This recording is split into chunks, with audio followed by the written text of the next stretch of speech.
Assalamu alaikum class 7th. How are you all? Hope you all are fine. Today we are going to discuss about Pakistan 1947 to 71 and beyond in your social studies book.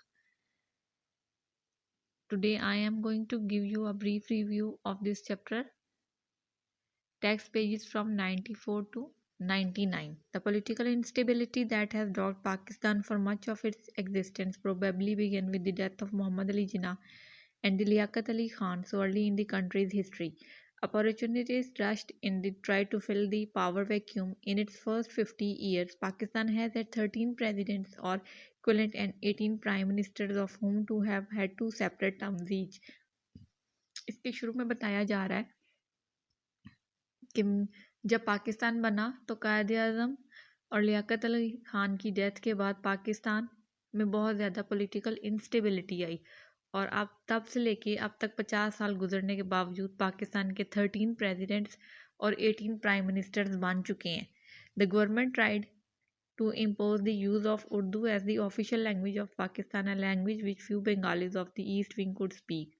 उस time Bangladesh भी पाकिस्तान का हिस्सा था और government ने जो है सिर्फ उर्दू लैंग्वेज को इम्पोज किया. उन्होंने कहा कि उर्दू जो लैंग्वेज होगी ना वो पूरे पाकिस्तान की ऑफिशियल लैंग्वेज होगी, जबकि जो बांग्लादेश था वो कहता था कि जो बंगाली लैंग्वेज है ना वो नेशनल लैंग्वेज होनी चाहिए. This aggravated their demand for more equal representation as they formed more than half the population of the whole of Pakistan but had the same number of seats in the National Assembly as the one unit policy of the West Wing ensured parity. उस time एक one unit बनाया गया था. उसका मतलब ये था कि पाकिस्तान में वन यूनिट मीन्स कि जैसे पाकिस्तान अब ये आपका है, इसमें 5 सूबे हैं, इन सबको इकट्ठा कर दिया गया और एक यूनिट हो गया और लाइक इन सबका एक ही गवर्नर होगा और एक ही चीफ मिनिस्टर होगा. Ayub Khan's rules 1958 to 69, though undemocratic, his rule gave Pakistan some breathing space, and there were enormous advances in all fields of agriculture, industry, export, and law reforms, but with little change in the basic structure of society. Ayub Khan ने उस time में जब पाकिस्तान के president बने तो उनके दौर में बहुत ज़्यादा पाकिस्तान में तरक्की हुई, एग्रीकल्चर में हुई, इंडस्ट्री में हुई, एक्सपोर्ट में हुई, लॉ रिफॉर्म्स बनाए गए, पाकिस्तान ने तरक्की की तरफ कदम बढ़ाया था. There was in fact an intensification of the old order with the domination of a few powerful families, leaving the laboring people worse off than ever. Some of the old guarded those still remembers the Ayub era with the nostalgia. It was during the Ayub government Zulfikar Ali Bhutto rose to prominence as the foreign minister. उनके दौर में, अयूब खान के दौर में जुल्फ़िकार अली भुट्टो जो थे एक prominent शख्सियत के तौर पे उभरे और उन्होंने 1968 में लॉन्च हिज पॉलिटिकल पार्टी, एक पॉलिटिकल पार्टी लॉन्च की और उसका नाम उन्होंने पाकिस्तान पीपल्स पार्टी रखा. Yahya Khan took over in 1969 from an ailing Ayub Khan and felt strong and secure enough to make some significant political changes. Yahya Khan ने take over किया 1969 में और उसके बाद उन्होंने काफ़ी चेंजेस की. पॉलिटिकल जो सिनेरियो था पाकिस्तान के अंदर उसके अंदर the abolition of the one unit, उन्होंने वन यूनिट जो था उसको ख़त्म कर दिया policy, and the introduction of one man one vote in both wings के हाँ दोनों जो विंग्स हैं इनमें one man one vote policy अपनाई जाएगी. Even if politically correct and obvious error in the elections of 1970 the new franchise system naturally gave east Pakistan a majority of seats in National Assembly as the Awami League won the majority of the votes, but differences arose between Yahya Bhutto and the East Wing leader Sheikh Mujibur Rahman, who should theoretically have become Prime Minister of all the Pakistan. अब ये हुआ कि 1970 के जब election हुए तो बांग्लादेश में जो प्रोमिनेंट शख्सियत थी वो शेख मुजीबुर रहमान थे और इधर हमारे वेस्ट साइड पे याहिया और भुट्टो थे. तो सबसे ज़्यादा जो वोट्स थे वो मुजीबुर रहमान को मिले, जिसकी वजह से उन्होंने पाकिस्तान का प्राइम मिनिस्टर बनना था, मगर इन सब के इतने कॉन्फ्लिक्ट्स हो गए कि वो उनको प्राइम मिनिस्टर नहीं बनाया गया. हु शुड अच्छा आगे हम पढ़ेंगे. When this could not be resolve there were wide spread riots in the eastern wing. The east Pakistan army rebelled against its west Pakistan officers. People refuse to pay taxes to west Pakistan officials. क्या हुआ कि वहाँ पर जो east Pakistan के लोग थे उन्होंने कहा कि हम जो है टैक्सेस नहीं देंगे, हमने टैक्स नहीं भरने. As the rioting of and killing grew worse Pakistan जो इंडियन आर्मी थी वहाँ पर जंग छिड़ गई बांग्लादेश में, वहाँ पर इंडियन आर्मी चली गई और equip the most sophisticated equipment cross the border, जो है वहाँ बांग्लादेश के बहुत बुरे हालात हो गए, वहाँ पे कत्लो गारत शुरू होगी। The west Pakistan army could not be reinforced by air as the air space was controlled by India. अब जो पाकिस्तान वेस्ट पोर्शन था हमारा, वेस्ट पाकिस्तान का, वहाँ से हम आर्मी को बाय एयर लेकर नहीं जा सकते थे क्योंकि जो एयर स्पेस थी वो इंडिया के कंट्रोल में थी। अब एक रास्ता रह गया था कि हम समंदर के जरिए जाते हैं। Any ship sent would not doubt have been attacked by the powerful Indian navy, मगर अगर शिप्स भी जाती तो वो भी इंडियन नेवी ने उनको अटैक उन पे करना था।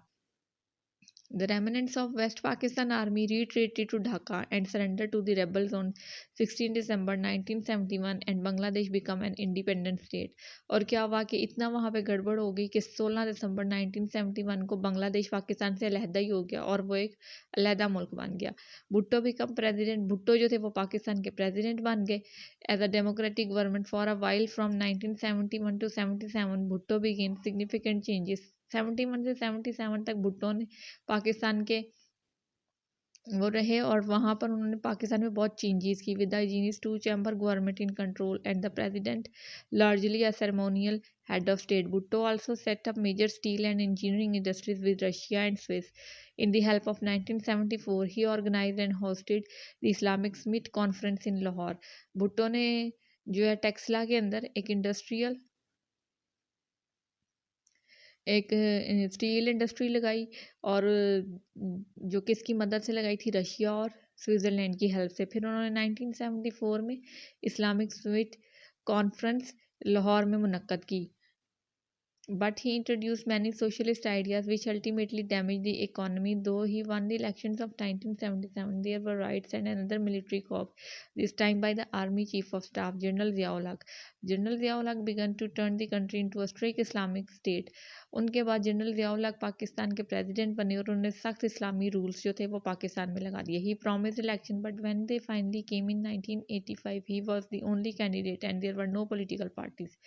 Zia became more and more autocratic while Pakistan slipped deeper and deeper into debt, having to borrow vast sums from the IMF। उन्होंने IMF से कर्जे भी लिए। IMF क्या था, इंटरनेशनल मॉनेटरी फंड, के ये लोग मुल्कों को कर्जे देता है कि अगर उनकी इकॉनमी कोलैप्स होने का खतरा हो तो ये IMF जो है उनको कर्ज दे देता है ताकि उनकी इकॉनमी स्टेबल हो जाए। The cost of running the army and the repayment of foreign loans took between 85 to 90% of the national budget. This decade also saw the involvement of Pakistan in the Russia-Afghan war. There was great unrest in the country, and then in 1988, Zia was killed in the most mysterious air crash near Bahawalpur. 1988 में पहले क्या हुआ कि Afghan war शुरू हो गई, Russia और Afghan war जो थी वो शुरू हुई। उसके बाद 1988 में क्या हुआ कि जो ज़ियाउल हक थे उनका प्लेन बहावलपुर जा रहा था जो क्रैश कर गया। Democracy was restored and Benazir Bhutto who had return from exile in 1986 become prime minister, the first female Muslim head of the government. उनकी डेथ के बाद क्या हुआ कि बेनज़ीर भुट्टो जो जलाद वतन हो चुकी थी वो वापस आई पाकिस्तान और पाकिस्तान की पहली प्राइम मिनिस्टर बनी। उसके बाद क्या हुआ, इन 1990 she was dismiss because of allegations of corruption. 1990 में भी में ना उन पे एलिगेशंस लगा दी कि इन्होंने करप्शन की है और इकोनॉमिक प्रॉब्लम्स क्रिएट किए पाकिस्तान में, तो उनको उनके अहदे से हटा दिया गया। फिर उसके बाद क्या हुआ, नवाज शरीफ जो है वो पाकिस्तान के प्राइम मिनिस्टर बने। Then become prime minister but was force to resign by the army 3 years later. उनको आर्मी ने फोर्स किया और वो 3 साल रहने के बाद उनको भी जो है हुकूमत उनकी ख़त्म करनी पड़ी। फिर बेनज़ीर भुट्टो दोबारा से इलेक्ट हुई। Benazir Bhutto was reelected in 1993 but in 1996 he was made to resign again because of allegation of corruption. दोबारा उनको करप्शन के इल्ज़ाम में हटाया गया। वंस मोर फिर दोबारा नवाज शरीफ जो है पाकिस्तान के प्राइम मिनिस्टर बन गए 1997 में और इन 1999 अक्टूबर में army chief general Parvez Musharraf ने जो है उनको हटाया। वो कैसे हटाया था कि वो श्रीलंका एक ट्रिप पे गए थे और नवाज शरीफ ने जब वो वापस उनका प्लेन आ रहा था तो उनको कहा कि ये ना पाकिस्तान में लैंड नहीं करेगा, इसको डाइवर्ट कर दीजिए किसी और कंट्री में, श्रीलंका भेज दिया जाए। मगर जो आर्मी चीफ थे उन्होंने कहा कि जो है ना ये इस तरह नहीं होगा, ये जहाज़ हमारा पाकिस्तान में ही लैंड करेगा। अब क्योंकि उनका ट्रिप भी श्रीलंका से आ रहा था और फिर वो श्रीलंका से जब वो वापस आया तो आर्मी ने उनके जो रूल्स थे उनको फॉलो किया, ओबे किया और फिर नवाज शरीफ को हटा दिया गया और जनरल मुशर्रफ जो थे उन्होंने टेक ओवर कर लिया पाकिस्तान में, but by great skill contact was made army and the plane landed at Karachi. The assemblies were dissolved and the General Musharraf assumed the role of the leader of the country. This was obviously not democratic, but the ends sometimes justify the means.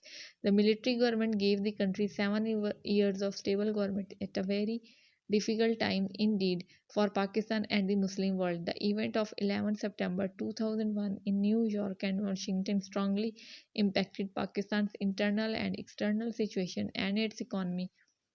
जब general Musharraf ने पाकिस्तान में हुकूमत संभाली तो उसके 1 साल बाद ही पता क्या हुआ कि 2001 में सितंबर में वॉशिंगटन अमेरिका का जो स्टेट है वहाँ पर 2 जहाज़ उनके ट्विन टावर से टकरा गए थे। ट्विन टावर्स उनका था बहुत बड़े, जहाँ पे उनकी इकोनॉमिक एक्टिविटीज़ बहुत होती थी, वहाँ पर वो पूरा का पूरा कोलैप्स कर गया और उसका उन्होंने सारा इल्ज़ाम मुसलमानों पे दिया कि ये मुसलमानों ने किया है और उसका बहुत बुरा इम्पैक्ट पाकिस्तान के ऊपर भी पड़ा। National and provisional elections were restored in 2002 with General Musharraf as president. His term of office was extended until 2007. Internal insecurity due to retaliation by militants for the government support of the West war on terror and problems with the judiciary dogged the Musharraf government. The exiled leaders of two main political parties, Benazir Bhutto and Nawaz Sharif, were allowed to return to Pakistan and participate in the elections to be held in January 2008.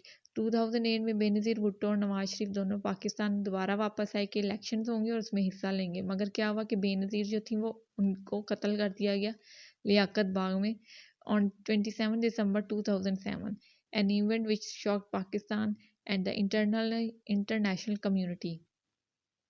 Elections took place in February 2008 and were won by the PP.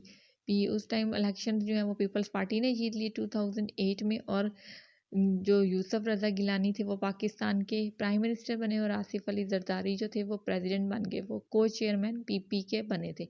A return of total democracy is in sight, though a strong central government has been essential in the current context. ये तब तक के लिए बताया गया, मगर उसके बाद फिर क्या हुआ, दोबारा इलेक्शन हुए। अब पाकिस्तान के प्राइम मिनिस्टर जो हैं वो इमरान खान है और उनकी जो पार्टी है वो पीटीआई है, और हमारे जो प्रेसिडेंट हैं वो आरिफ अलवी हैं। ठीक है, ये पूरा चैप्टर है और ये उसके नीचे एक्सरसाइज है, ये क्वेश्चंस हैं, बुक में देखें और ये उनके आंसर्स हैं। You have to do in your neat copies. Okay, these are the all answers of the questions, and this is the worksheet of filling the blanks, and these are the answers here.